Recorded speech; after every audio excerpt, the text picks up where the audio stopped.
सुल्तान Salahuddin Ayyubi की एक बुजुर्ग से मुलाकात हो गई। बैतुल मक़दस पर ईसाइयों का कब्जा था। सुल्तान सलाहुद्दीन बहुत परेशान थे। वो बुजुर्ग कहने लगे, बेटा क्या हुआ है? तो सलाहुद्दीन अय्यूबी कहने लगे, बाबा जी पता चला है कि दुश्मन के 2 बहरी बेड़े असला लेकर आ रहे हैं। मुसलमान पहले ही कमज़ोर हैं, अब अगर 2 बहरी बेड़े और आ गए तो मसला बन जाएगा।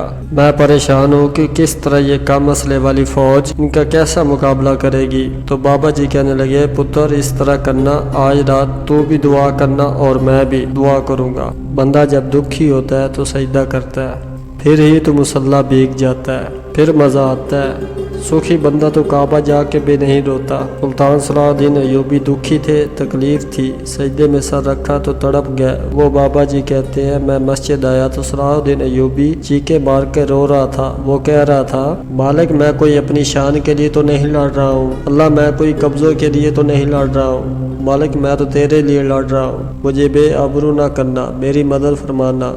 बुजुर्ग कहते हैं, मैं आया था कि मस्जिद में दुआ करूंगा, पर सलाहुद्दीन अय्यूबी को रोते हुए देखा तो मैं लौट गया। सुबह सलाहुद्दीन अय्यूबी मिले तो बड़े खुश थे। मैंने कहा क्या हुआ?